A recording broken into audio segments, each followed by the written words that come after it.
Good afternoon, Tampa. This is Mayor Jane here for our daily update on COVID-19. First, I want to thank each and every one of you who are helping us flatten the curve by staying at home. By staying at home, you can protect yourself and potentially save a life by stopping the spread of COVID-19. As of today, in Hillsborough County, we have 253 confirmed cases of coronavirus, 40 hospitalizations, and 2 deaths. But the truth is, these numbers severely underestimate the extent of COVID-19 in our community. I would like, as I've asked everyone before, to really go about your day with the assumption that you have this virus and then conduct yourself accordingly. It's very important. Our first responders are putting it all on the line for you each and every day, and community spread leaves them vulnerable to contract COVID-19. As of today, we've already had 1 Tampa police officer test positive for coronavirus, and 20 others are currently in quarantine. While being safer at home can prove frustrating, this could be the difference between life and death for a friend, a loved one, or some of our hard-working essential employees here in the city of Tampa. I know it's a very, very difficult time for each and every one of us, and especially for those who have lost their jobs and the small business owners who may be struggling to make ends meet. If you're a small business owner, I want you to know that help is on the way. This morning we had a conference call with Congresswoman Castor, who walked us through the federal funding that is being released, hopefully in the next week or so. Billions of federal dollars are being made available to small and medium-sized businesses and nonprofits to weather this storm, keep employees on the payroll, and handle rent, supplies, and other bills that are mounting. The U.S. Chamber of Commerce has been working on the Coronavirus Aid, Relief, and Economic Security Act, or the CARES for short, which allocated $350 billion to help small businesses keep workers employed amid this pandemic. And if the workers have already been released from the job, you can hire them back with this funding.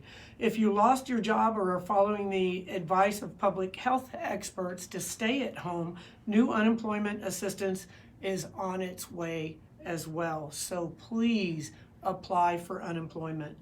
Information on social services and business relief can be found on our website, and we will continue updating our site as the new resources become available or we get updates on when they're going to be released. That being said, while support is on the way, not everyone is acting in good faith. Specifically, identity thieves are using confusion over the stimulus checks to convince potential victims to turn over personally identifying information. The Better Business Bureau is already reporting that government imposters are calling about COVID-19 relief. As part of the scam, callers suggest that you might qualify for a special COVID-19 government grant and that it's necessary to first verify your identity and process your request. This is incredibly important for seniors to be aware of because these scammers usually focus on seniors. Other scams suggest that you can get more money from the government or get your stimulus check faster if you share personal details and pay a small processing fee. Don't take the bait. The stimulus money and checks that comes in the form of a check is free from the government. You don't need to spend money to receive this check, and there are no shortcuts, even for a fee. Do not give your bank account, debit account, or PayPal account information, even if someone claims it's necessary to get your stimulus check. It's a scam. Don't give the thieves the time of day. Just hang up. If you receive texts or emails claiming that you can get your money faster by sending personal information or clicking on links, delete them. Don't click on any links in those emails or any links from emails that you don't know the sender. Reports are also swirling about bogus checks. If you receive a stimulus check in the mail now, it's a fraud. It will take the Treasury a few weeks to mail those out or to direct deposit to your account. If you receive a stimulus check for an odd amount, especially one with cents attached to it, or a check that requires that you verify the check online or by calling a number, that is also a fraud. If you've spotted a scam, you can report it to the Better Business Bureau at bbb.org/scam tracker. Your report can help others avoid falling victim to these schemes. With all government entities, no one will ever call you and ask you for your personal information. If anyone calls asking for your name, your date of birth, your social security number, hang up. If it seems too good to be true, it usually is. Remember, you don't have to do anything other than possibly file a previously unfiled tax return to qualify for this stimulus check. There's no need to sign up or call the IRS. You can find more information when the IRS makes it available at www.irs.gov/coronavirus. Again, this situation is ever evolving, and I thank you and all City of Tampa residents for your patience. We remain in constant contact with those on the federal, state, and local level to acquire the most up-to-date information so that we can pass it on to you. I believe that the crisis brings out the best and the worst in people, and here in Tampa, I am so proud to see so many doing good in our community. Over the weekend, we partnered with Catholic Charities to establish Hillsborough Hope, an emergency shelter that will house 100 homeless individuals in our community. Local organizations like Ashley Furniture, Smith Fencing, BDG Architects, and Omen Construction stepped up to lend a helping hand and support this mission. Hillsborough Hope is a perfect example of our community's spirit. I want to thank City of Tampa's Vanessa McCleary and her team, along with Catholic Charities, for setting this up in less than 1 week, which frankly is a land speed record for any government project of this magnitude. So please, right now, we all need to think of others, our relatives, our friends, and even strangers we don't even know, because that's how we'll get through this together. Remember, be a good neighbor. Help others when you can. Lead with kindness. And above all, stay home. As always, for more info related to COVID-19, please go to tampagov.net. Text Tampa Ready or Tampa Lista to 888-777 or Tampa Biz to 888-777 for business recovery efforts as they become available. You can also call our recovery hotline at 1-833-TPA-INFO. Thank you all very much. God bless, and I will open it up to questions now. Mayor Castor, the first question is from WFLA's Ryan Hughes. How would you assess people's response to the safer at home order from the weekend?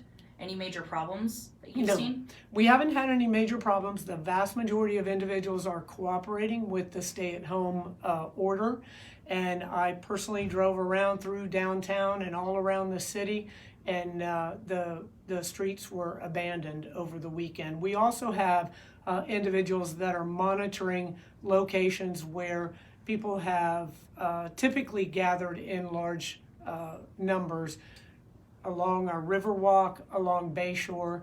Unfortunately, we had to close our parks because, as I said last week, we had so many young people that were coming and getting involved in organized sporting events that really brought them in close proximity.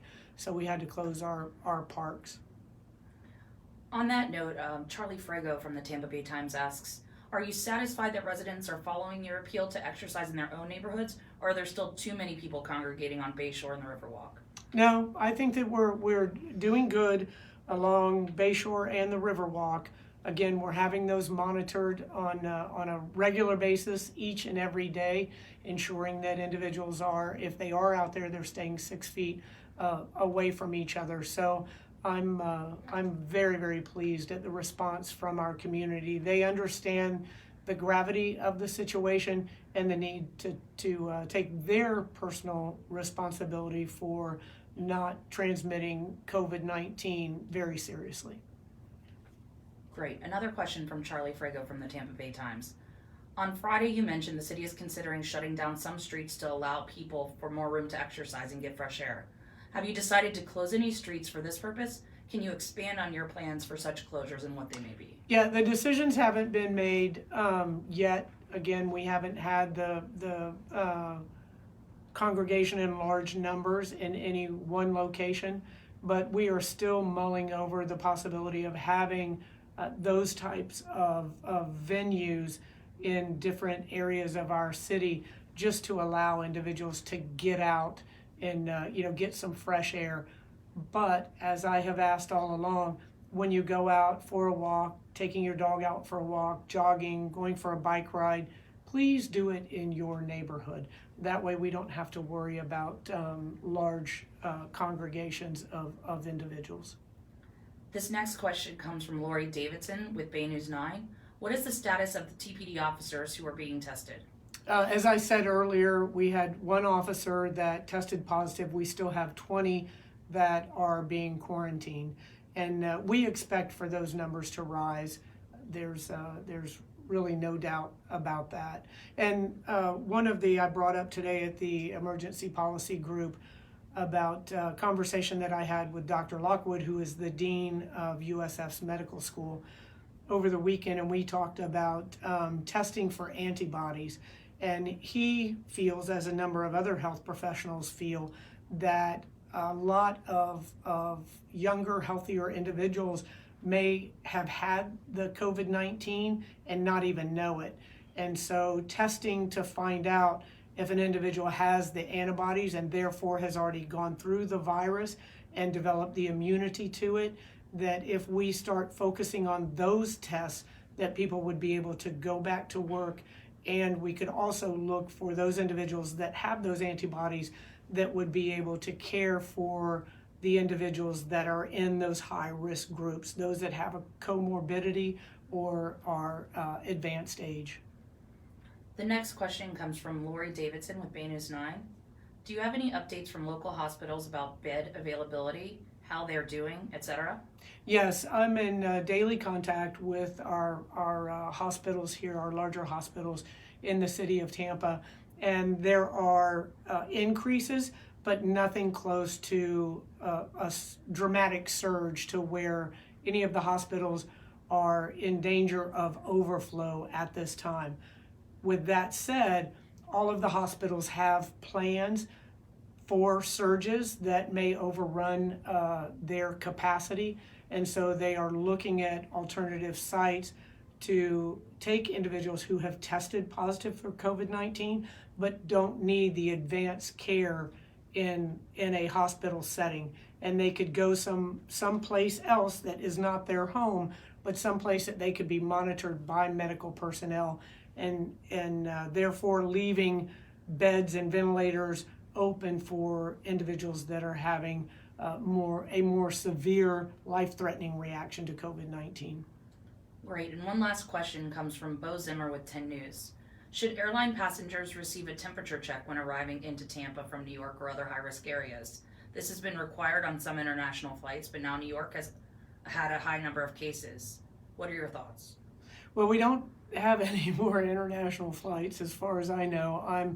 As I think most everyone's aware, I'm on the air, have a seat on the airport board. Another individual that I talk to on a daily basis is Joe Lupano, our amazing CEO from Tampa International Airport.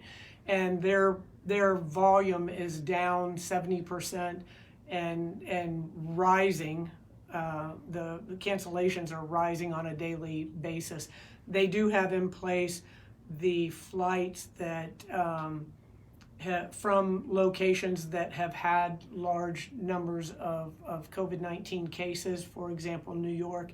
Any of the flights that are coming in from those locations, they have health professionals that are going onto the planes. They're passing out questionnaires. Those questionnaires have to be answered, and then they're screening individuals as they come off and requesting that they all quarantine for a 14-day period. I do not know specifically if their temperature is being taken at that particular point. I don't think that it is, but I can't give the definitive answer on that. Is that it? All right. Thank you all very, very much. Please, please, please stay home. I know it's frustrating, but just think about that greater good. You know, a short time of frustration may allow us to get out from under this a lot quicker. More importantly, save lives. So thank you all very, very much, and God bless.